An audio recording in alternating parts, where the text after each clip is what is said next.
Pants, Pant Bros, -1. Teddy's not here, but we got a great episode planned for you today. Sure. We're gonna get nice and comfy. We're in the comfy chairs today. I got some more Destiny 2 Rockstar energy drink, which is making me feel a little floaty. I got grape Arita. Is it good? No. Okay. Tastes like cough syrup. It's alcohol though, right? Yeah, it's an alcoholic beverage. Yes. 8%. Alright. Hey, we got a lot to talk about. We sure do. You and I have both played an intense amount of games this week. Well, for the past 2 weeks. Been Since trying, last episode. yeah. It's a lot. We do have a lot. There's also a decent amount of news, but I feel like we should spend more time intimately talking about, hey, it's platonic, okay? Like, talking about the small news items. Let's start over. The small news items that did come out this week. Since it's only the two of us, we can kind of get more in depth about it because there wasn't a ton of news, anyways. Does that sound good to you? Yeah. Bro? Let's go for it. Pant Bro? Okay. It was pretty much just like a releases week this week. It was, yeah. Well, the big thing that happened this week was the SNES Classic came out. We were both fortunate enough to get one without pre-ordering it, which was great. We're having to fight someone. Yeah, I mean, I got to Walmart in Plattsburgh just in time. Like, they had 24. I don't know if they did any pre-orders or not, but they did 24. I was like 15th in line. Yeah. And as soon as I got there, it filled up. And then tons of people came in. My wife came in to stand with me, and like we had two people behind us asking if they could give us the credit card to get another one. And we were like, nah, brah. When I went into the office that morning, there were people like considering taking a couple hours in vacation time to go have a chance at sitting in line to get one. Yeah. And I mean, it was pretty bad. Like the people are hungry for this shit. It's crazy. Yeah. I do think that probably in like a week or two they'll get more shipments anyway. Yeah, I don't think it'll be that bad. Yeah, but still cool. We got one. Mm-hmm. We were there on day one, like we are for most Nintendo things. Yep. Got one. Totally awesome. Played it last night. You've been playing Secret of Mana? Yes, I've been playing a lot of Secret of Mana on it. And you didn't play that growing up, correct? Did not. Nope. That was before my time. It was. What year were you born? 95, and it came out in 93. Okay. How are you liking it? It's frustrating as hell in some regard, and then it's also really cool in another one. So it's that weird mix of trying to get over bad habits that were in games 20 years ago. Yeah. And, you know, there were some things that were kind of wonky, like not always, like, it may look like you hit them, but you didn't really because there's not really any good perception of depth or anything like that, and that makes it kind of hard. I can't have an opinion on that game because I really never played it. Yeah. I mean, there was one boss in particular that I ran into that was a real sharp pain in my ass, and it took me about 45 minutes to an hour. And many just flicking the restart button on my SNES Classic to get it to, you know, where I could beat it. But yeah. I have a couple thoughts. One, as is well documented, I did grow up with it. That was my primary. I mean, I played Atari 2600 and NES, but that was my first like legit console that I got into. You know, my grandmother bought me one in '91 when it came out. When I graduated kindergarten, I grew up on it, so I feel like some of those games are just so, not all of them obviously, but the console and the games like Super Mario World and Mario RPG and Donkey Kong Country, there's just so many all-time classics that are in that bundle that I was super nostalgic playing it last night, trying to get back into it, and it's like riding a bike. So the one thing that hit me was games like Super Mario World or Super Metroid that really have aged just so perfectly.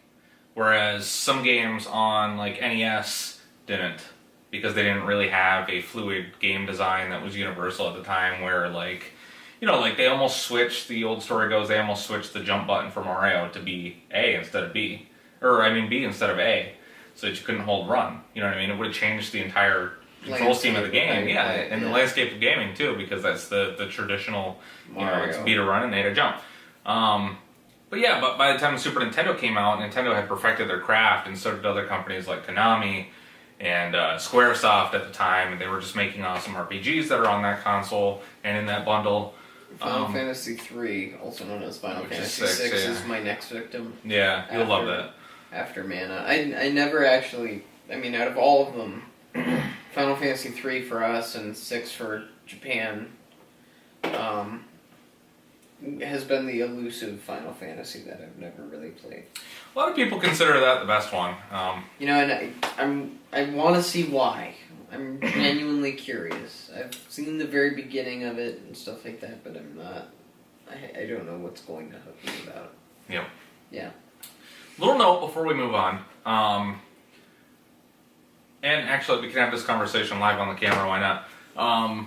I was kind of thinking about the future of where Leftover Pants is going to be in terms of putting more content on the YouTube page. Mm-hmm. One of the things I really wanted to do this weekend, as we discussed off camera, was I really wanted to get a capture card, which I've wanted to do for a long time. We talked to Joyce last episode about streaming and such, but I really just wanted to put together some footage and do a Let's Play, whether it was by myself or with you, of the SNES Classic, and really just kind of like see Star Fox 2 for the first time, because neither of us have ever played, nobody has ever played Star Fox 2 before, unless you're one of the developers.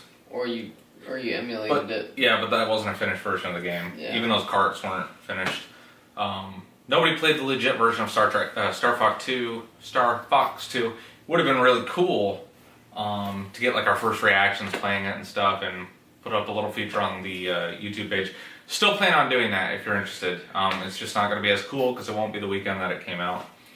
And we have some other things that we'll talk about off camera, but yeah. So look forward to that actually if you kind of just love the Super Nintendo like I do, or whatever, or you just want to see us kind of do some Let's Plays. It's something we've been talking about for a long time. Kind of want to do that in the future.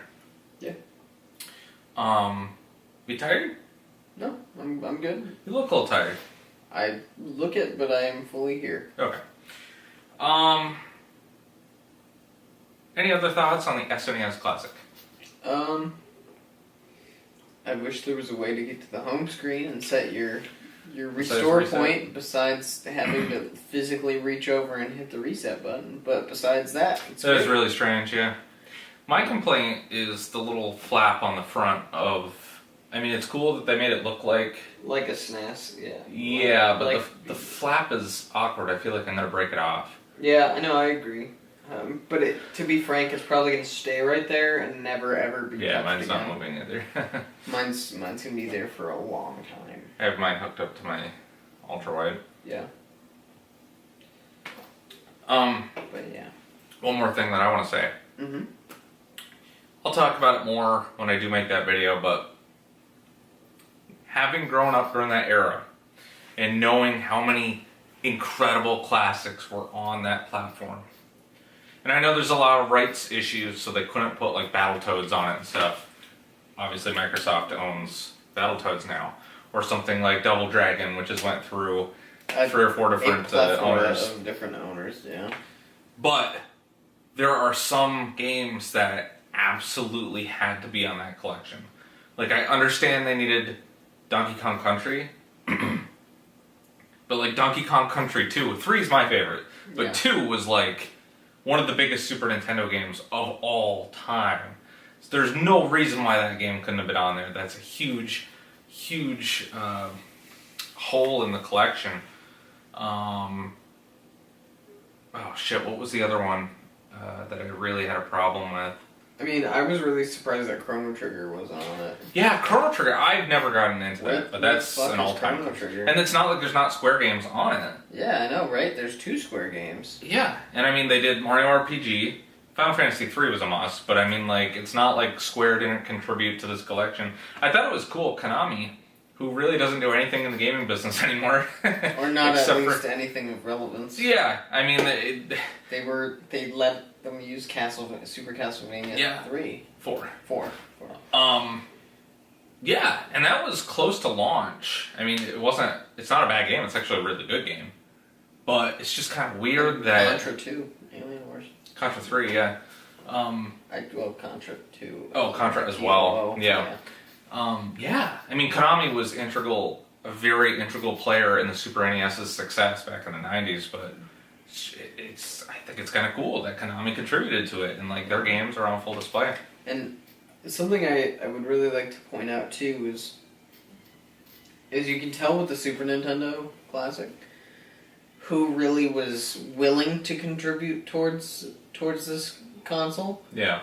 Because you see Capcom, Konami, Square, like you see like the quintessential big ones of Japanese game development in the 90s, but you don't see jack shit as far as any Western developers in there, so you can tell where they really were drawing from in that, and I think that's really cool. Yeah. I mean, there's no John Madden's, you know, like that would have been a rights issue as well, probably. Football bullshit owned by EA now or some crap like that, you know. Like, but that's another thing with like Ninja Turtles 4, which is that's an Activision thing now. No, it was Ubisoft last time I knew. Activision. Activision got it now? Activision has it. Did they do that last one? They did. They actually had Platinum Games make it, but they published it. Okay. As far as I know. But yeah, Konami did Ninja Turtles 4 back in the day. Yep. Which would have been fucking badass. Yeah. Or like Battletoads and Double Dragon, Battletoads and Battle Maniacs, Mortal Kombat, which is obvious why they didn't put it on there, but and no Killer Instinct, obviously, because. But here's the thing: they have Rare games on there, and they do collaborate with Microsoft on a lot of things. It's just kind of more under the radar because it's a lot of Nintendo classics that Rare did. But they can't even use that logo on new projects without, or even on existing projects like this, where the logo comes up in the Donkey Kong Country intro without Microsoft's approval. You know what I mean? Even though it's a game that they made back in the day with Nintendo characters, but like. Rare themselves actually retain the licensed rights to the original characters that they made for that series other than the Kongs. You know what I'm saying? Yeah. So like King K. Rool and shit. There was some discussion, I forget exactly, it'll be a correction probably, about King K. Rool himself, because he was made specifically for those games by Rare. But then it's like they put his likeness in the new Smash Brothers in DLC for a Mii costume, and Nintendo had to address it. I don't remember what they said, but in general, like the reason why not the Koopalings, whatever the bad guys are, the lizards from the Donkey Kong Country trilogy, they're not in the last two Donkey Kong Country games because Rare owns them. I forget what they're called. And it's so odd. I mean, it's a different story for another time, but just this weird dynamic we have going on right now with the gaming industry where Sony seems to be the only company that does not want to play nice. Yeah, it is weird. It's going in the opposite direction again. It's super fucking weird. Like, for a while, Nintendo was the only one that didn't want to play nice, and then Microsoft was the one that didn't want to play nice, and now Sony's puckering their butthole just like the other two. And it seems to be whoever has their head up their own ass.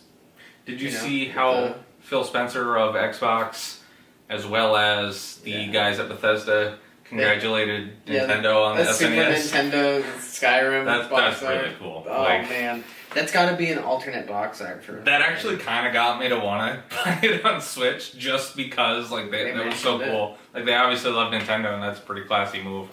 I'll put that up on screen for people to see. They actually made a Skyrim box art for a theoretical Super NES version of Skyrim. Yeah. Hey, one more thing before we get to corrections, which is always fun. Super Mario Run. Have you ever played it? Did you get into it at all? I played a little bit of it. I heard it got an update though and a price cut. I don't know about the price cut. It did get a pretty beefy expansion though, called Remix 10, I think it's called. Yeah. And I heard it went down to $5 too. That's how much it was. I thought it was 10. Don't know. Got it a long time ago. But gives you something else to do in the game, and it's actually really addicting. Remix 10 mode, if you unlock it and you get to the 30th world, not stage, but the 30th world, you can unlock Daisy to play as, and she's the new character, so that's pretty cool. I'm not there. I played it for about 2 hours, and I'm like on World 7. So it's actually pretty big. Oh, yeah, and before we get to corrections, anything else that you've been playing lately? Yeah, actually. What you playing? Playing Samus Returns on 3DS. Oh, how is it? It's pretty good. I like it. My only main gripe with it, I guess, is the fact that it has that new melee move where you kind of swing your arm up and then you counter them and then you can just blast them really quick. I find that it's kind of been cheapening the overall like anxiousness of the game. Usually in Metroid, it was a fight to like blast the stuff before you even got to it, but now it's kind of like you stop and you wait for the enemy to charge you, and then you hit it at the right time, so it's more reactionary, and then you just blast them and then they die. Not really like just pew pew and going through. It's like it encourages you almost to wait and then to counter. You don't have to, but then the enemies are a little bit more bullet spongy when you do not wait. But overall, it's been a positive experience. That, and then I've been playing Monster Hunter Stories, which is... That's out? Yeah, Monster Hunter Stories. Oh, that's the 3DS one. Yeah. Okay. I like it a lot. You know, there's some really, really good redeeming qualities to it, and I've been kind of in a Monster Hunter mood because Monster Hunter World's coming out this January, and I'm super looking forward to it.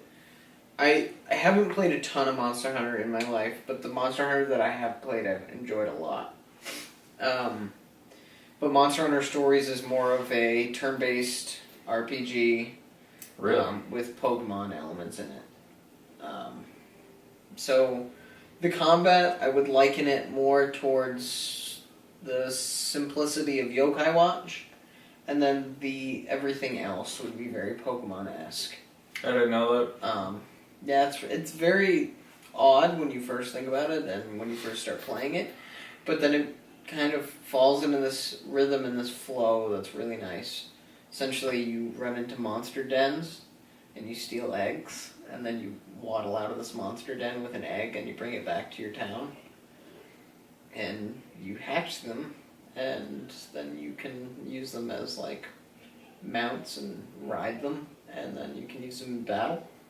So it's really nice in that respect because you get to see what you hatched and what you worked hard to get the egg and then bring it back and then hatch it, and then you get one of the various types of monsters that are in Monster Hunter, and you get to raise it and level it up. And I think at some point you can, and no, this is completely just conjecture because I don't actually know right now, but I believe it gets to a point where you can breed monsters, so they have eggs, so they kind of transfer DNA and skills along to their offspring. So I'm really having a good time with it. I like it a lot. I just am very disappointed it's on 3DS and not my Switch. Well, that was my complaint about Samus Returns, is that I really want it bad. It is so hard to pick up that damn 3DS again. Yeah. It is really, really hard. It's hard after looking at my iPhone, the resolution on my iPhone, and then going over to 3DS. And that was the case 3 years ago. Anything else you've been playing? Besides that, not really. I tried the port out of Xenoverse 2 on Switch, and it is not good. Buyer beware. Wee woo, don't buy it. Dragon Ball. Yeah, I mean it's pretty standard Xenoverse 2, but it's not a good port of it. It's fairly laggy and has some performance issues. You're fairly laggy and have some performance issues. Ouch, right in the soul. No, just kidding. Turner. But then I've been also playing Cuphead, and it's fucking awesome. Yeah. But that's pretty much all I've been playing. Shit, you know what? What? Never mind, scratch that. Alright, let's move on to corrections. Okay. Got some corrections. Real quick, were we on camera when we talked about the Zelda timeline last week? Because I have some corrections about that. Oh gosh. We can discuss it anyway, if you want. Were we talking about how Skyward Sword was technically the prequel and stuff like that? Yeah, or not the prequel, but it's not. The first one? It's not. But I don't think we were on camera, so I don't know if we... I don't know. I don't remember. Okay, it's fine. Well, we'll talk about it in a minute. But here's some corrections. In order.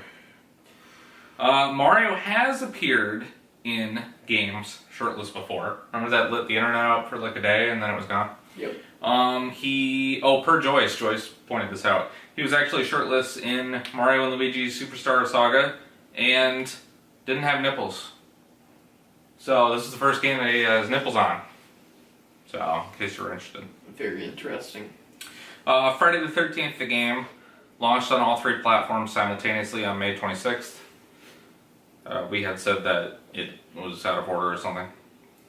The moderator for the Easy Allies podcast is Kyle Bosman. Remember, I couldn't remember his name. He's a cool cat. The free-to-play game that ripped off PUBG that I was thinking of was Fortnite. Yeah. And now the developers kind of got in a tussle, and we're not even gonna go there. It's because Gearbox blatantly fucking ripped them off. Yeah, which I don't think is cool, to be honest. No, like, really I mean, they're gonna have a Call of Duty version of it. It's in Grand Theft Auto already. Everybody's gonna rip them off, but like PUBG is obviously the originator of the battle royale genre and does it best. I see. You know what the funny part is, though? I Bluehole is the studio that does PlayerUnknown. Bluehole's really doing a good job at picking their battles, because notice how they went after Gearbox for it when they did. But not Rockstar. But not Rockstar. Those motherfuckers are picking their battles because they know the 2K. They know the 2K ninjas will come and fucking kill their ass if they start laying down the heat on. The thing is, like, okay, I'm thinking of like waiting to happen. Halo Bungie copied Horde mode off of Gears of War, but arguably made it better, at least an ODST made it better. Then they ruined it with Halo Reach, but like, sometimes imitation is the sincerest form of flattery and they actually improve on a concept. No, and I agree, it's just... It's like, well, I go back and forth on it. I'm just saying internally, like, Call of Duty Zombies, what did that rip off again? I mean, didn't they invent Nazi zombies? Maybe it was somebody else that ripped them off. I don't remember. But that concept... Well, because Sniper Elite came out with Zombie Army trilogy, like the Zombie Army games, which were basically like fucking Call of Duty Zombies. Haven't played them. But anyways, I mean, you can improve on a concept, but for somebody like Fortnite, which I haven't played Fortnite, but the game itself is not like PUBG, but that Battle Royale mode... But yeah, but that Battle Royale mode, they actually called it Fortnite Battle Royale. You know what I mean? Yeah.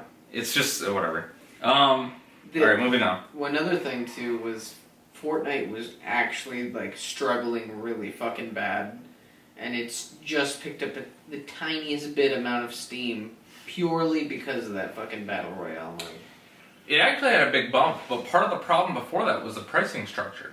Yeah. Because there was like a 2-week period where you could buy into it and get full access to the game until the next beta or whatever. But like if you didn't buy it during that period, you have very limited access with the free version, and you're not going to have the option to buy into it until like January or something again. Fun fact: GameStop does not take copies of Fortnite in. There's a physical version because of that, really? Yep. Huh. Okay, moving on. Lots to get to. The original Puzzle Fighter, which we referenced in, because there's the remake coming out. Yep. The only one was Super Puzzle Fighter 2 Turbo, which is obviously a take on Street Fighter 2 Turbo. I just assumed there were a couple of them, but that was the only one, so there was no Puzzle Fighter 1. Oh, by the way, are we skipping Quiztacular tonight? No. No? No, we got a cool version. Cool. Unless you wanted to skip it. No, I was just curious. Quiztacular is coming up. You have the option, the opportunity, to take an even bigger lead and nullify Teddy's Quiztacular win last week. Yeah. Because he's not here. So Super Puzzle Fighter 2 Turbo was released on June 20th, 1996. How old were you? June 20th? I was about a year and a half old. Cool. The James Bond 007 for Game Boy that I talked about? Yep. That was released in 1998 by Sapphire Corporation. They were best known for doing StarCraft Brood War for Blizzard. Well, and they also did Oddworld Adventures and Oddworld Adventures 2, which were Game Boy Color exclusives. Brood War was an expansion, right? Yeah, it was the only expansion. Yeah, there was this weird. Maybe it was them. Did they do the Diablo expansions too? I didn't see that in there. I don't think that was them. Reason why I say that is because one of the original creative directors for the original Diablo and whatnot, they had an outside company make the expansions for Diablo and Diablo 2 or something like that. Yeah, they outsourced them. And he remembered saying that was the worst decision he ever made in his life, was to have another company do the expansions for him, because he said that they fucked it all up. And I just thought it was funny, so I was wondering if maybe that was the same company that fucked it all up. Well, this company, Sapphire, what did I call it? Yeah, Sapphire Corporation. Those were the only 3 games that were noteworthy that I could pick out. I mean, I looked at their list and it was a bunch of they did Barbie Horse Adventures shit? They did a lot of ports, so they did the N64 version of Rainbow Six, and a lot of Game Boy ports of big games that actually weren't the same game that went on Game Boy. It was a much watered down version. Anyway, so Zelda, real quick. We had a discussion quickly about where Zelda Breath of the Wild fits on the timeline. It's not at the beginning of the timeline at all. Nintendo doesn't have an official stance on where it is, but there's a lot of references to the old games in Breath of the Wild, which I will outline. So Lon Lon Ranch is still standing, but barely, from Ocarina of Time. Mm-hmm. The dimensions of the town are exactly the same as they were in the N64 version, which is cool. It's just dilapidated and destroyed. The general consensus through all of this is that it's at least after Ocarina of Time. Mipha. Is it Mipha or Mipha? I think it's Mipha. But okay, isn't Ocarina of Time where it splits into different timelines? Because there used to be 2 different timelines, and then Breath of the Wild created the 3rd timeline, as far as I know. Because that's the timeline where Ganon wins. No.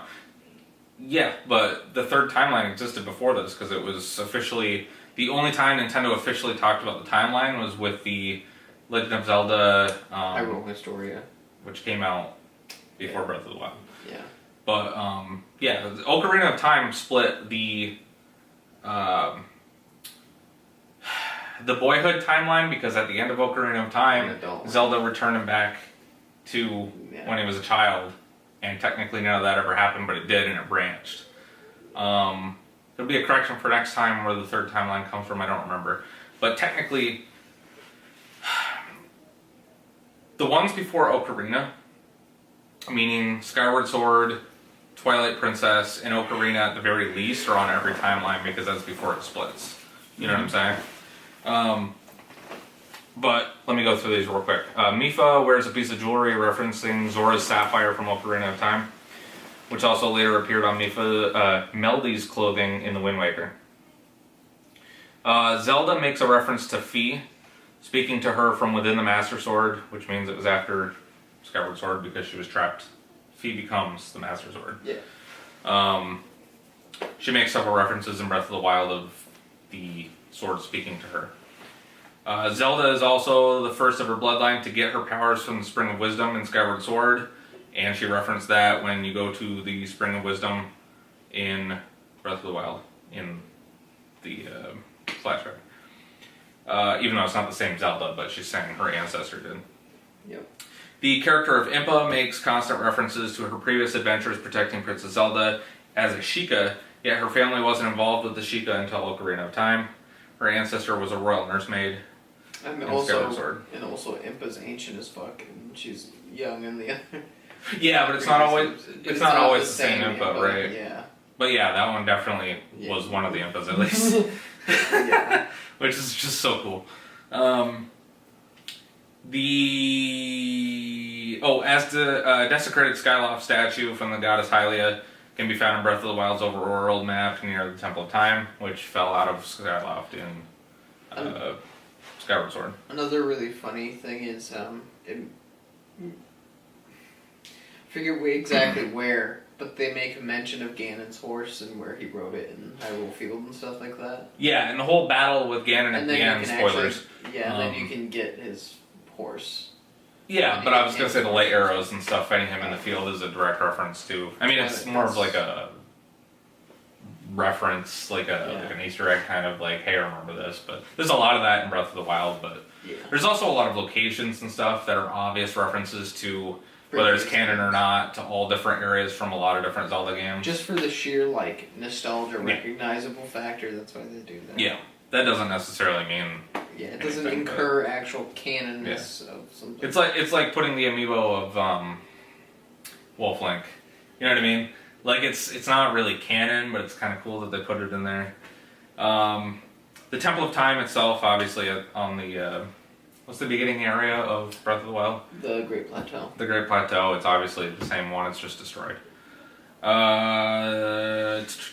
really, you know, what's really funny though, is it puts things into perspective when you're like, because you know how the Temple of Time was like off to the side a little bit in Hyrule Town, and then the castle was directly next to it. That's totally not how it is in fucking Breath of the Wild. I read a huge... So it puts that kind of thing into perspective. I read a couple of articles months ago when the game came out, and watched a lot of videos of inconsistencies like that, because obviously Nintendo didn't plan these things a lot, and that's why they don't take an official stance on the timeline sometimes, because they know it's fucked up. It's murky as fuck. And that's probably why Breath of the Wild was kind of...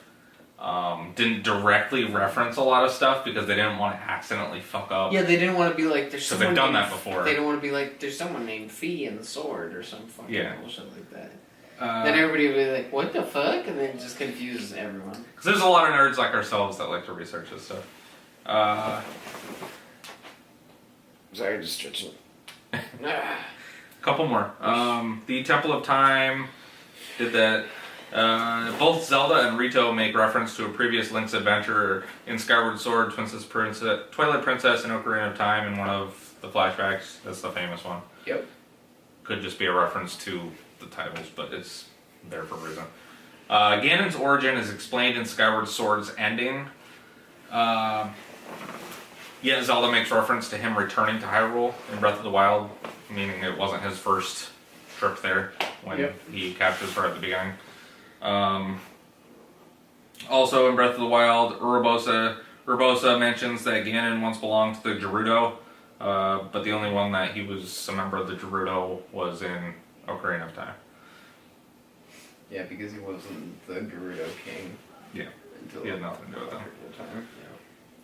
In fact, I don't think you saw any other Gerudo besides Ganon in Ocarina of Time, did you? Yeah. Yeah, because maybe I'm just not thinking. I can picture the girl with the bikini. No, maybe you did. Yeah, never mind. Maybe you did actually. Maybe I'm just fucking retarded. I haven't played it. The manga obviously is not an officially recognized canon of the series, but there was actually a lot of the Gerudo in that. Yeah, but I'm not sure about the game. I can picture the girl in the bikini in the game because she had the fucking pointy nose. Yeah, we'll look it up. Okay. Here we are, Pant Bros.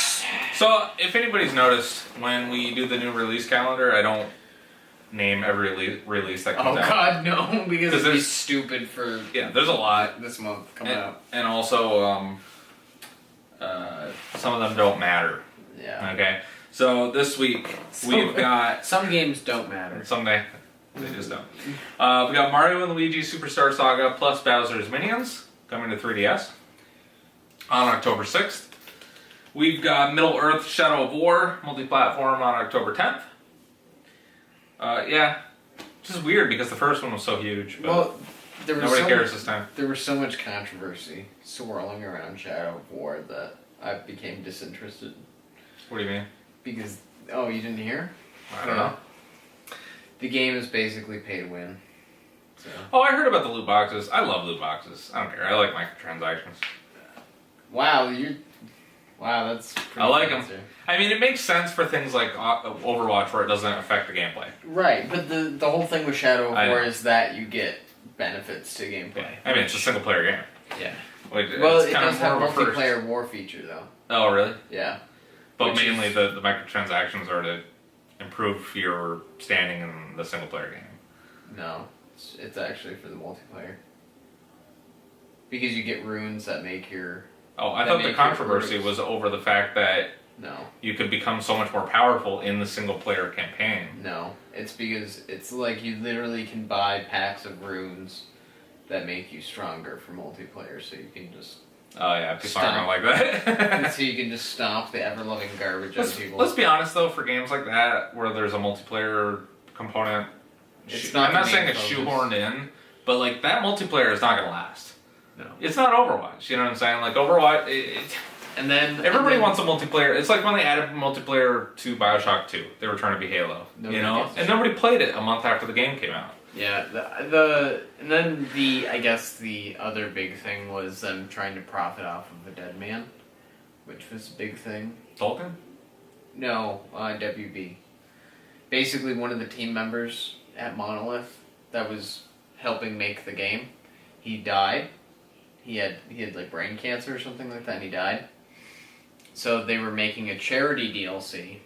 Oh, and then, I've heard about this. And then this charity DLC, $3.50 of every sale in the U.S. would go to his charity or whatever, or the donation towards his family or something like that. And then $1.50 of it would go to WB. Now my problem is not with the $1.50 that's going to WB, because obviously they have to recoup some of the money that they put into making the DLC. I totally get that. Whatever. I get it. But another big part of the hoopla is literally anybody outside of the United States, when they buy this charity DLC, none of it would go in donation to... Now that DLC is free, apparently. Yeah, and then they just recently said that it's just going to be free, and they're going to make a private donation to his family. What a mess. And it's like, why the fuck didn't you just do that in the first place?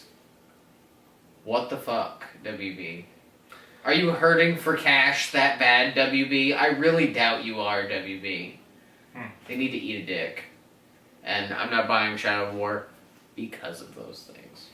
I'm not buying it because I don't like Lord of the Rings. I loved Shadow of Mordor, but I will not support WB. The Evil Within 2 comes out October 13th. Friday the 13th? And so does Friday the 13th, the game. The physical version, which I'm going to buy. Evil Within 2, let me tell you what, I'd love to buy that game, but I'm not. Why? Because there's too much fucking shit coming out. Yeah, there's a lot of shit. Because literally a week after that, there's Fire Emblem Warriors. I still got my SNES to play. Mario, Assassin's Creed, and Wolfenstein all come out on the same fucking day. Like, are you getting them all that day? I'm getting Mario, definitely. I think I might wait on Assassin's Creed. I'm gonna get Mario that day for sure. But, I mean, it's just like... Yeah. It's fucking ridiculous. Hey, a couple game announcements before we move on. Yep. 2 of them. Final Fantasy XIV, The Legend Returns. We're gonna include expansions because... 14, A Legend Returns. Yeah. That's the next expansion. I don't know anything about it. Oh. I don't know what that's actually, for all the time that I've played Final Fantasy XIV, it's the first time I heard of that. It was kind of under the radar. Yeah. But then... I didn't even see it in normal game news. It's kind of weird. Yeah, I don't know if it's like a full like $40, $50 expansion or Maybe what. it's like a half expansion. Something. Maybe. But then the other big one, which is actually kind of a big deal, is Final Fantasy XV Comrades. Have you heard of it? Yeah, that's the multiplayer DLC. Apparently it's pretty cool. You get to make your own character. It takes place between Chapter 13 and 15 of the campaign. Mm-hmm. So the 10 years where Noctis disappears and the whole world descends into chaos. You play as your player-created character. You're going to run into the other 3 guys from the campaign. Ignis, Prompto, and Gladio. Yep, you run into them and their kind of quest to find Noctis and continue the campaign. My only problem with it is the gameplay I saw. Like, the customizable character looked kind of cringy. Like, I didn't see, I just heard. The level of detail that Prompto, Ignis, and Gladio have does not match up with it's going to be difficult. Character creator. That looks so fucking weird. But really, it's kind of cool. It's also indicative of what we were saying last time, where Square's main focus as a company going forward is multiplayer gaming. And for the evolution that Final Fantasy XV had from when it launched, it's a much better game now than it was. They had a lot of content. I'm actually kind of intrigued by what this could bring. I mean, I don't see either of us really sitting down and putting tens of hours into multiplayer Final Fantasy, but it might be... Sorry. I was just going to say, it might be, as sirens are going on in the background, might be indicative of where Final Fantasy XVI goes, too. I mean, it could be a more multiplayer-focused campaign. You know, I don't think there's anything at this point that would get me to really pick up Final Fantasy 15 again and really play it. I mean, I played it... Well, last week you were all about it. Well, yeah, I did. I played it for a little bit of time, like an hour or two, just to see the changes. Yeah. But by play it, I mean, like... Really play it. Like, dump hours into it. Like, I don't even think this Comrades DLC will get me to even pick it up again. I really don't. I'm gonna be honest, like, usually I would be gone by now. But since I got back into it a couple weeks ago, I feel like I actually might, maybe like in the new year after all games kind of cycle out and at more this time. point, I'm having a hard time finding, like, time to finish what the fuck I'm buying. Like, it's crazy. It's There's like this every so year. much stuff. And then November's going to be bananas, too, because then we got Skyrim, and I'm going to be playing probably Skyrim on my Switch like a madman. You know, I hate to say it, but I probably am. I never did the Dawnguard DLC or Dragonborn DLC or any of that. Oh, he's good too. Really good. Good stuff. So well, that's what I'm going to be doing. The Dawnguard one is Dragonborn, not so much. And then we've got Monster Hunter and Ni no Kuni this January. Oh my gosh. Craziness. I think it's Mario for me. Well, yeah, Mario's my And favorite. then, yeah, that's going to be everybody's band. Mario, and then, what am I missing? What else? Assassin's Creed, Wolfenstein. I mean, I'm gonna play a lot of that, but I mean, it's mainly Mario that I'm looking forward to, and Xenoblade November and December. well, I'm definitely gonna play that too. But I mean, like Mario is the big one. But isn't there another big game that I'm missing? Fire Emblem Warriors. No, I mean like an actual big game.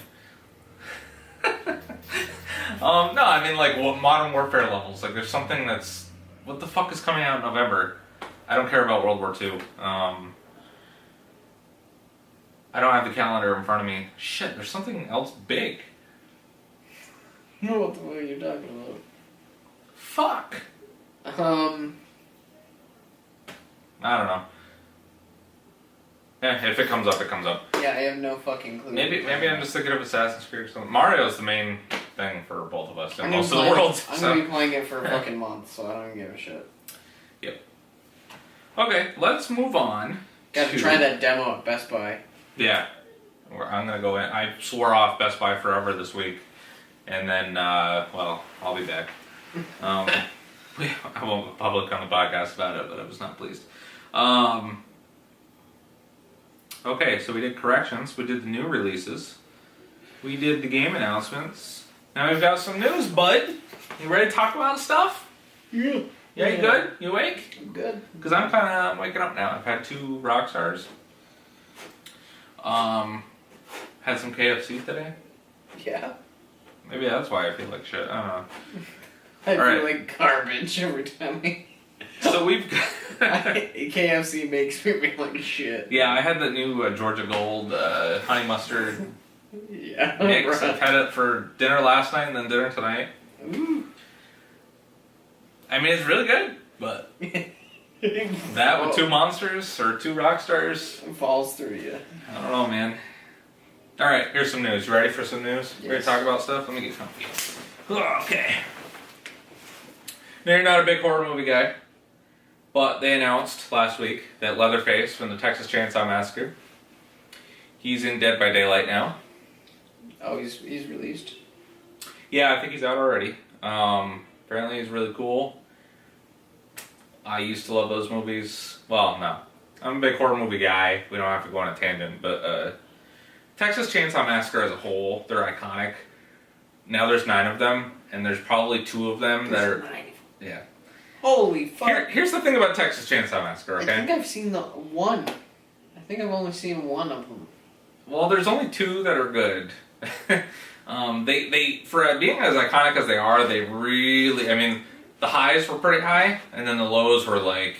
Really? So I don't know if you knew, a new one came out this month. What? Yeah, it was exclusive to DirecTV. The 9th one. It's just called Leatherface, which is also the second Texas Chainsaw Massacre movie called Leatherface. Apparently, it was so bad it got a 0 on Rotten Tomatoes. It releases. It releases exclusively. Actually, today, September 30th, releases exclusively to DirecTV for 2 weeks, and then it goes to theaters in a limited release. It got a 0 on Rotten Tomatoes. We gotta go see that. Okay, yeah, let's do it. Just because it's bad. We gotta go see it. But just a little retrospective. I want to see where the bar is set for a 0. Well, I'll tell you what, if you ever want to, like the 2003 remake with Jessica Biel was like really good horror film. Like it's a great Texas Chainsaw Massacre movie. But man, some of them are such shit. Like the thing is, like at least in most horror films, like there's a chronology, like an official timeline. And then if they reboot them, it's like, okay, this is the original timeline, now they have the reboots. Well, Texas Chainsaw Massacre here's what they did. They did Texas Chainsaw Massacre in 74. Then they did the Texas Chainsaw Massacre 2, which ignored the first one. And then they did Leatherface, the Texas Chainsaw Massacre 3, which ignored the first 2. And then they did the Texas Chainsaw Massacre The Next Generation with Matthew McConaughey and Renee Zellweger. They called it the Next Generation. The Next Generation, it was in the 90s. That ignored the first 3. Then they did the Texas Chainsaw Massacre, the remake that I just mentioned, which was really good, which ignored all of them. And then they did the Texas Chainsaw Massacre, the beginning, which was a prequel to that, which stayed in that timeline. Then they did Texas Chainsaw, which was a sequel to the 1974 original. Okay. Interesting. And then they did Texas Chainsaw 3D, I believe, which ignored the sequel that they just made. Now they make Leatherface. I might have missed 1 or 2 in there, but now they made Leatherface, which is a direct sequel to the original, which is a direct prequel to the original 1974 movie. Interesting. So there's about like 5 different fucking Texas Chainsaw timelines. And he's in Mortal Kombat, so. Hey, remember Battleborn? No. So they got a big new update coming out called the Fall Update. Yep, no. And guess what? It kills it. That's it. Battleborn is officially ceasing production. Like, they're not working on Battleborn or supporting it anymore. I'm surprised it took this long. I literally have noted here, surprising no one. I mean, but it's canceled. Holy fuck. I'm surprised it's still around. I think the concurrent player count, or they do it by weeks and days, correct? Like the peak for the week and the peak for the day. I think for the week or something it was like 714 on Steam the other day when I looked. That's a lot more than I was thinking, honestly. It's still really low for a game that came out like 13 months ago. I don't know. Wow. Marvel vs. Player Unknown is like eking towards the 2 million. Yeah. Crazy. Yeah, so RIP fucking Battleborn. Still never played it. Have you played Marvel vs. Capcom Infinite yet? I have. Do you have it? No, I borrowed it. You don't have it here? No. I'd really like to see it. It's honestly shit. That sucks. It was very under the radar, which is crazy for being a Marvel vs. Capcom games. It's under the bar of satisfactory. That's why it went under the radar. That's really bad news considering what happened with Street Fighter V, and it took a year or plus to recover. Yep. And well, I saw actually a news article that they're cutting support for Street Fighter V off earlier than expected. It's supposed to be 2022 when they were going to fully cut support for Street Fighter V, but now it's 2019. I mean, that's a rumor. They just No, Capcom literally said that in their financial report to their stockholders. Okay. It's like a literal thing. A literal thing. Yes. Well, speaking of which, Marvel vs. Capcom Infinite's Season Pass has been detailed. Did you hear it? Yeah. Yeah, you're not going to be excited. We got Venom, which is good. That's cool. Hopefully he doesn't look stupid. Like the entire art style of the fucking game. We got the Winter Soldier, which is good. Who the fuck cares? Black Widow. Nobody really cares. And the one cool one is the Monster Hunter. Yes, please. Did you hear it? Yeah. Oh, okay. Thank you. It's a female. Yeah, the only good characters in Marvel vs. Capcom Infinite are the Capcom characters. I This don't might like... as well just be a Capcom versus game But because I'm just all the Marvel fucking... characters fucking suck. I agree, but like from the Capcom perspective, from the Capcom fans' perspective, it's like all new age shit. Well, for Marvel too, but I mean, it's like it's all the fucking movie versions. That's all it is. Well, But from Capcom, it's like it's got the new style Monster Hunter, which I don't know anything about Monster Hunter. But then it's got, like we said, the fucking Dante. It's the old version of Dante, but he's still a new aged Capcom character. so by old Capcom, what are you talking about? I want things like fucking. Well, on the Marvel side, I want Wolverine and the X-Men. Arthur from Yeah. Ghouls and Ghosts is in it. He's in it again? Yeah. Well, I haven't played it. No, but what I'm But saying I mean, is they got he is Frank in it. West, which was he was in Dead Tatsunoko. Rising. Yeah. Yeah. But, Mega Man X. Yeah. I want Mega Man. Zero's in it, and Mega Man. Yeah. Yeah. Okay. And It's a newer. I want like the NES and SNES era Capcom characters that I grew up with. You know what I mean? No, Because but, like- in the past Marvel vs. Capcom games, they had a mix. It's X. That's in it. Like Mega Man from Mega Man X is. I want in. Mega Man, not X. They're different characters. So you want original Rockman from Yeah. NES? Absolutely.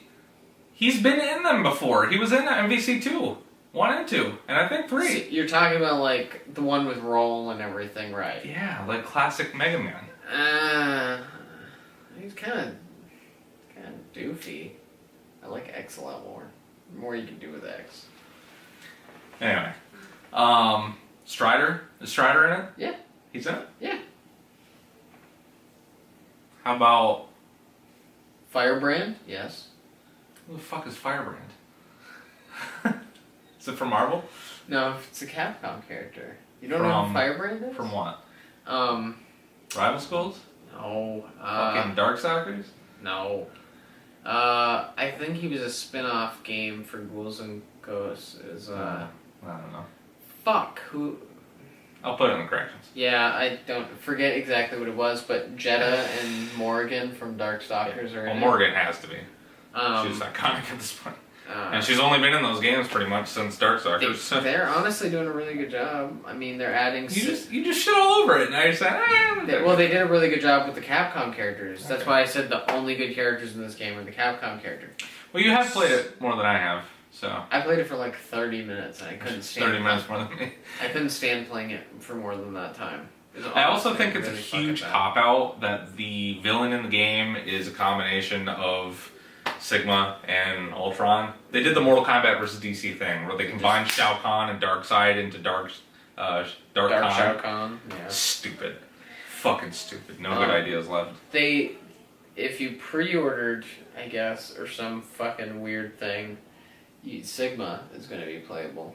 He's a pre-order exclusive? That's cool that they added him, because he's never been in it before. Yeah, Sigma is actually going to be a DLC character for their DLC pass now, or something like that. Okay, Final Fantasy IX came out for PS4, stealth released, pretty much. Yeah, ooh. That's pretty cool. Already have it on PC, so... It's the Steam version.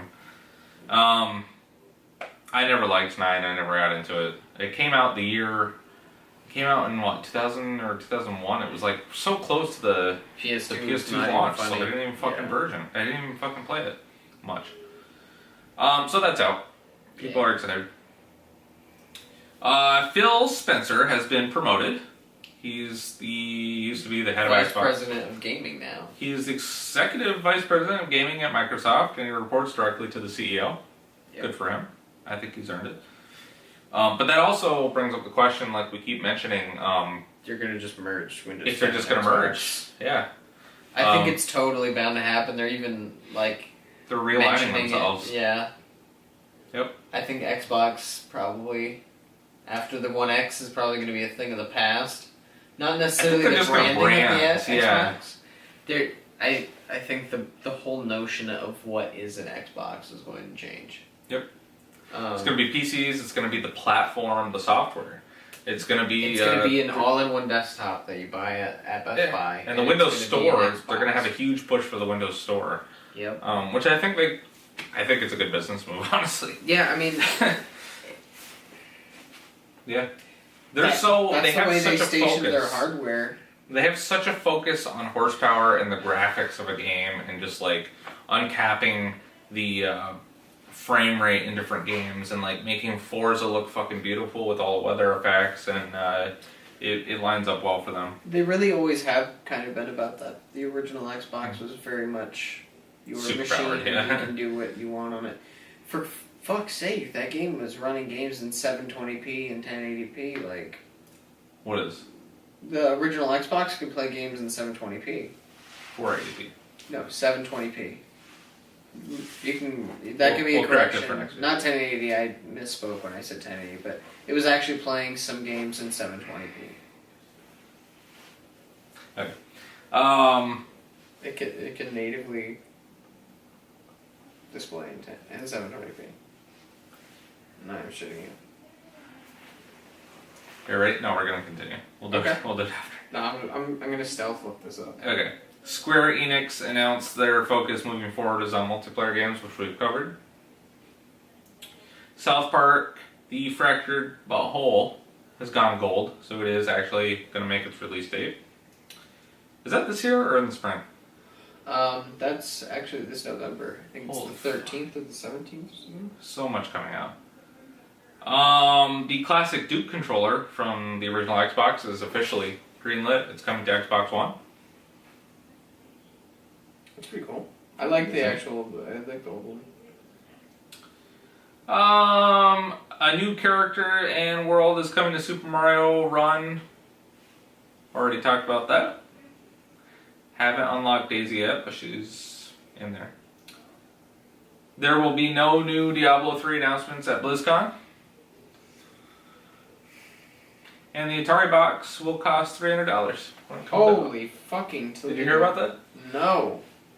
Apparently it's, the wording and the language from the company sounds an awful lot like the Ouya did, to be honest. But they're basically saying it's a PC-based piece of hardware that can be customized, and it's going to have streaming apps on it, and they want it to be a box, like a set-top box that's cutting edge for its time. That's the wording from Atari.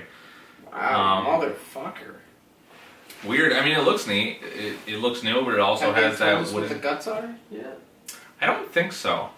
I don't think so. I'll detail it for next week. Because I'm wondering if it's going to be like a NVIDIA Shield kind of. Yeah, that's what I think it's going to be like, because it's going to have modern games on it apparently, and it's all. What controllers are you going to use? You can't use the fucking. Don't know. Thing. Wow. Don't know. If I had to guess, maybe they'll use Integra like the Switch. Maybe. $300 better look nice, but I think those kinds of things are difficult for, not that Atari's a new company, but for another company to For Christ's sake, you can get like a fucking PS4 for $300. No. Less than that, You yep. can get a Switch for $300. Which is even better. You can get an Xbox One for $300. You can get anything for $300. That's not the official price, but they said it's going to machine? be about a $300 box. Wow. That's what they're aiming for. That's in the Kickstarter. I think it's still a Kickstarted project. That is super expensive. In my personal opinion, that's super expensive for a machine that doesn't have any like defined exclusives or anything like that. Like what Atari Right. game are we gonna play? Like fucking Right. ET2 or some shit? I'm not excited. Yeah, I don't know. Remember when Apple kind of half-heartedly had this big push like a year or two ago, where they said the Apple TV 4 was going to be their gaming platform, and there's a controller for it, and then Amazon did the same thing for Fire TV, and nothing really ever came out for those two consoles. I have Apple TV 4. Let me just tell you my week. Trying to watch baseball. I have a brand new Apple TV 4 downstairs, wireless, but like 10 feet away from the fucking router. Internet's great. I use the app on PlayStation, the MLB app. MLB app. I use it on PlayStation 4, wireless upstairs through an old house, works fine. Wirelessly on my fucking PC, works fine. Wirelessly on my fucking phone from the toilet, it works fine. From a brand new fucking Apple TV 4, 10 feet away from the fucking router. Dude, I'm telling you, it's like twice an inning. I watch every Red Sox game, 99% of them.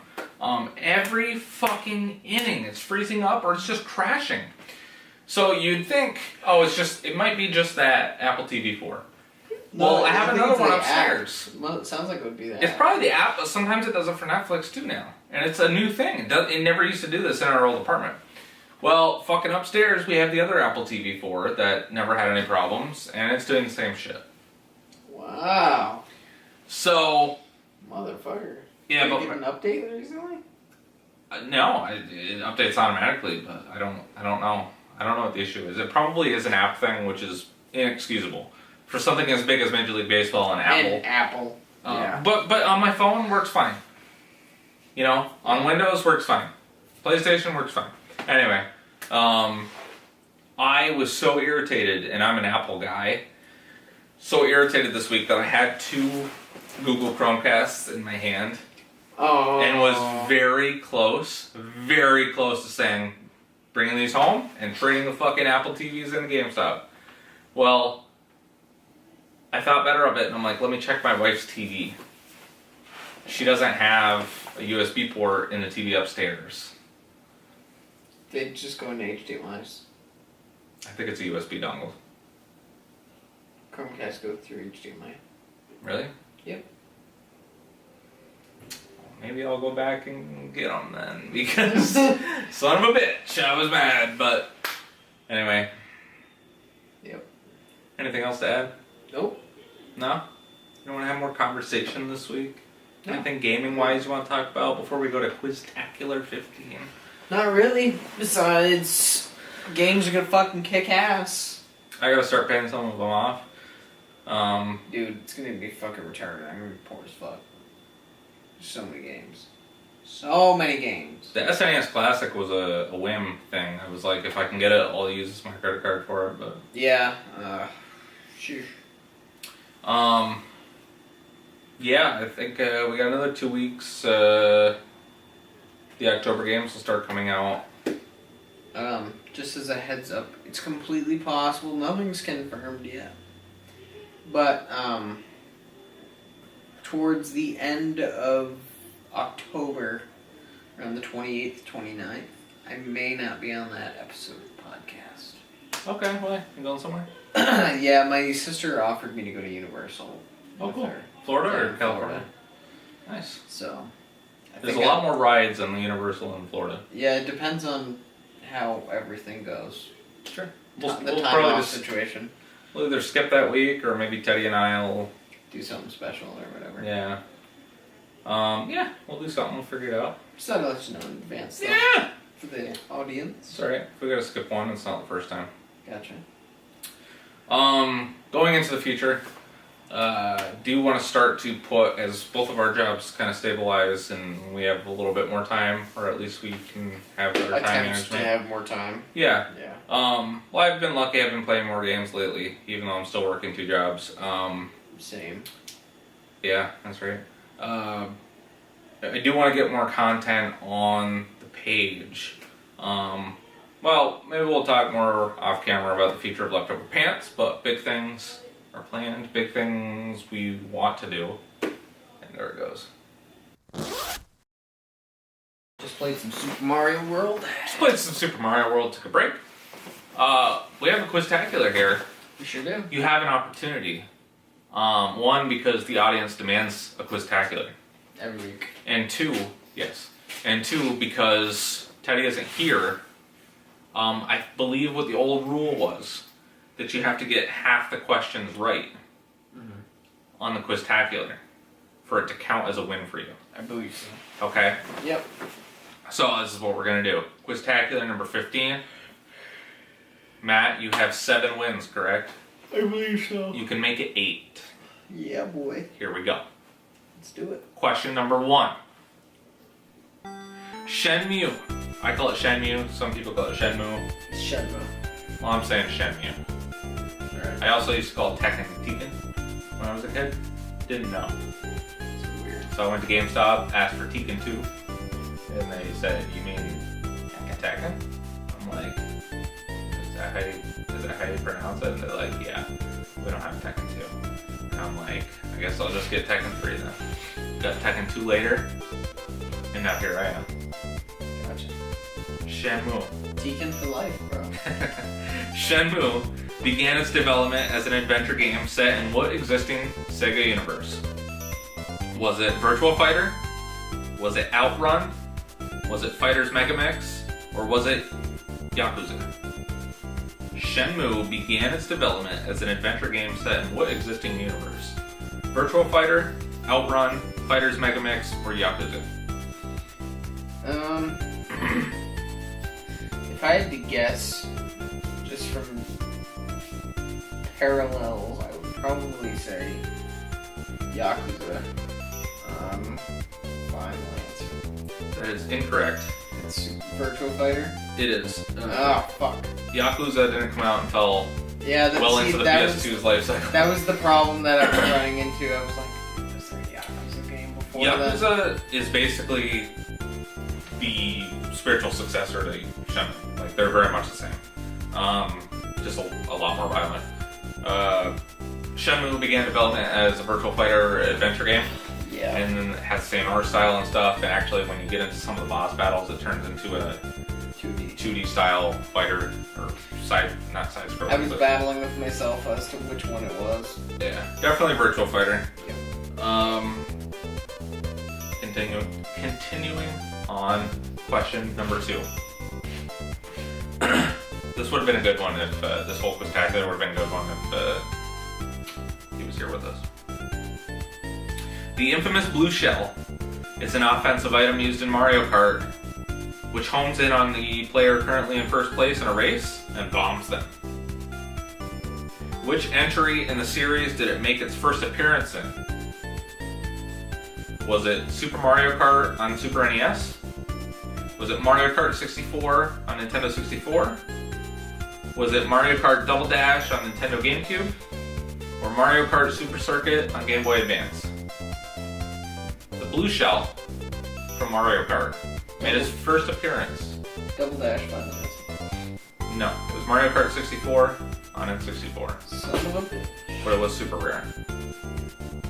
Yeah, I had to Google it. I don't in fact ever remember seeing a blue shell. I had to Google it because I couldn't remember. The SNES one, the Lightning Bolt, was like ultra rare. If you play it on the Classic, you'll see. I mean, I remember being a kid, and it's probably a little exaggerated because I was a kid, but like, I must have played dozens of days of Mario Kart before I ever saw a Lightning Bolt. But indeed, the blue shell was on N64. Continuing on, number 3. You ready? Mm-hmm. You awake? Yes. As of tonight, what is officially the best-selling video game of 2017 worldwide? Is it The Legend of Zelda Breath of the Wild? Tom Clancy's Ghost Recon Wildlands? For Honor? Or NBA 2K17? The best-selling game of 2017 so far, as of right now, is it The Legend of Zelda Breath of the Wild, Tom Clancy's Ghost Recon Wildlands, For Honor, or NBA 2K17?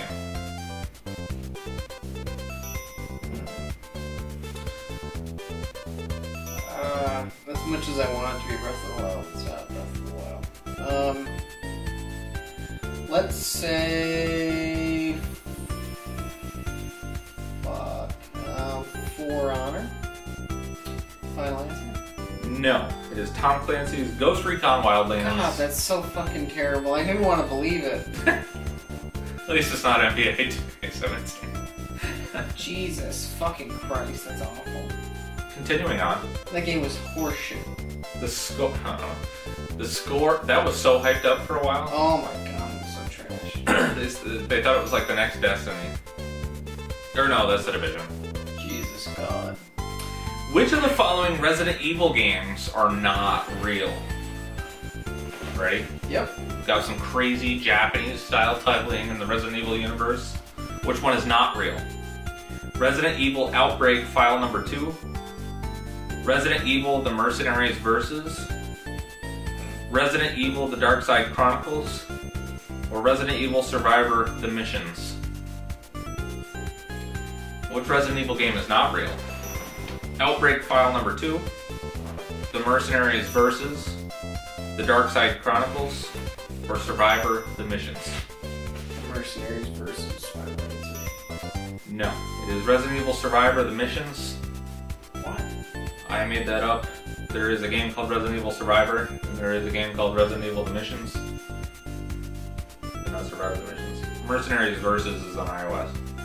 What the fuck? I would have never guessed that.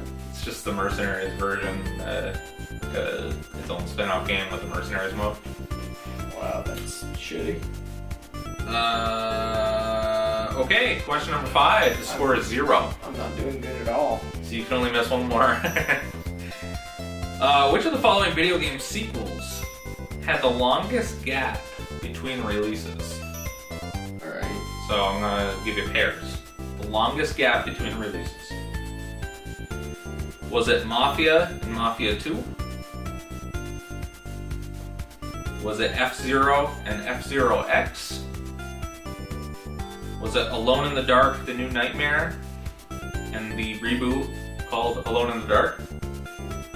Or was it Toe Jam and Earl Panic on Punkatron and Toe Jam and Earl 3? Longest gap between sequels. The options are Mafia and Mafia 2, F-Zero and F-Zero X. Not GX, right? X. Correct. F-Zero X was the second F-Zero. Yeah. Alone in the Dark, The New Nightmare, and Alone in the Dark, the reboot. Or Toe Jam and Earl Panic on Punkatron, which is Toe Jam and Earl 2. And then Toe Jam and Earl 3.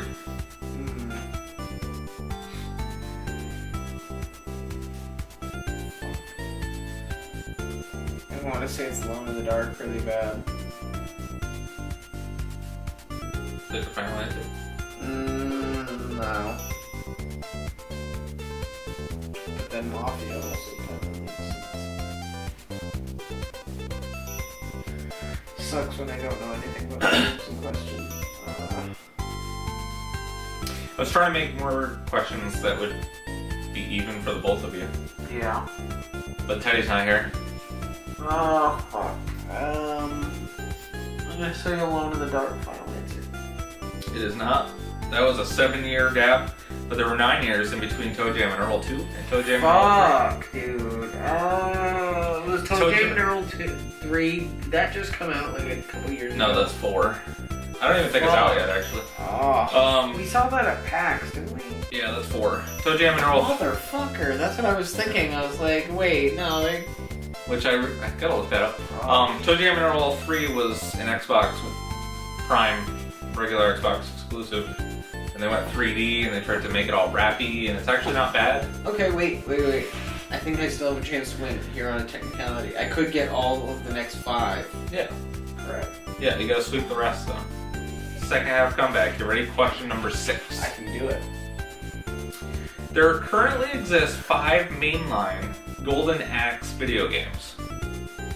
Which one was released exclusively in arcades and never made an appearance on home hardware? Oh, motherfucker. Stupid. Was it Golden Axe 2? Was it Golden Axe 3?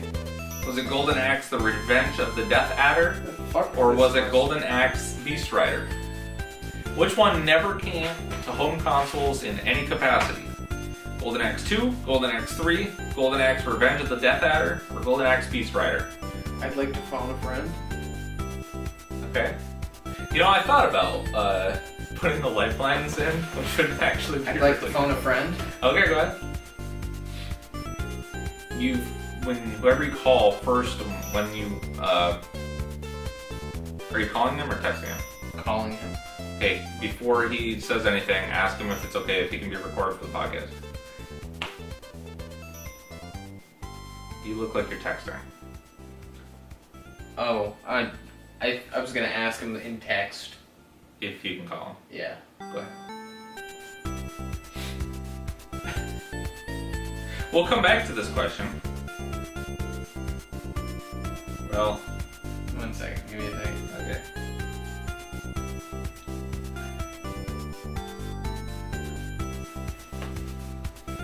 I'll be super shocked if he ever gets back to me today.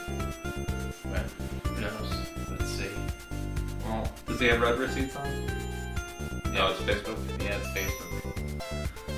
I don't have his actual number. Fuck him.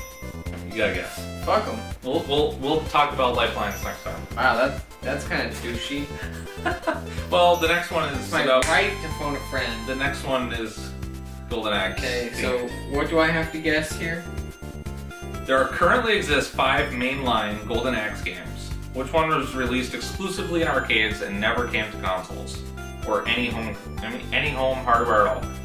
Golden Axe 2, Golden Axe 3, Golden Axe Revenge of the Death Adder, or Golden Axe Beast Rider?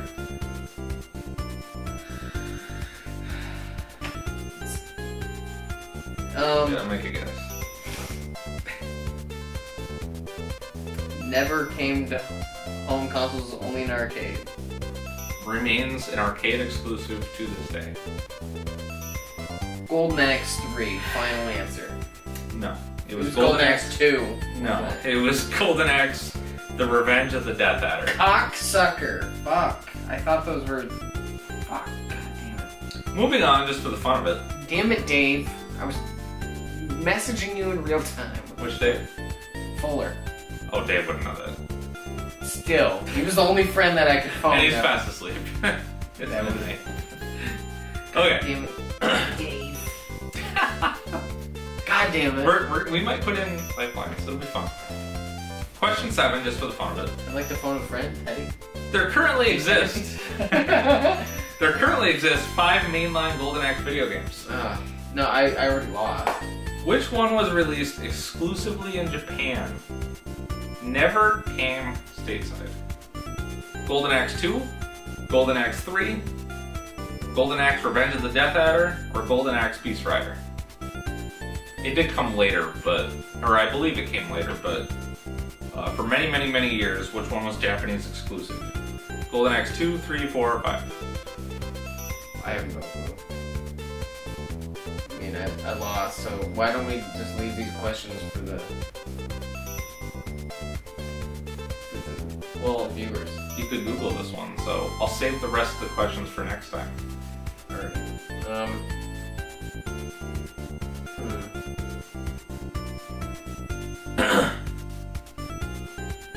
It was Golden Axe 3. Okay. Golden Axe 3 never came stateside. It was very bad, and did not live up to Sega's quality. I was gonna say Beast Rider was on PS3 or some shit, right? 360, I don't know if it was on PS3 or not, but it was definitely on 360. It's terrible. Yeah. Most of them were. So, little quiz question that's not on Quiztacular, speaking of Golden Axe. Guess what was bundled, the original Genesis bundle? Guess what it came bundled with? Golden Axe. Golden Axe. A lot of people think it's Sonic the Hedgehog, and that's not true. Just Golden Axe. Before there was a Sonic the Hedgehog. So hey, we had a good Quiztacular. Sucked ass. You lost. You didn't get one question right. I'll save the rest of the questions for next week. Teddy missed out. You look disinterested. I'm disappointed in myself, Justin. Very disappointed. It's okay, bud. Because I don't know any of those old people questions. So next week, we'll get together. And once we're done recording, we'll talk a little bit about Leftover Pants. Sounds And good. the future of Leftover Pants. And we'll be back next week with the full crew. Peace out, guys. Bye.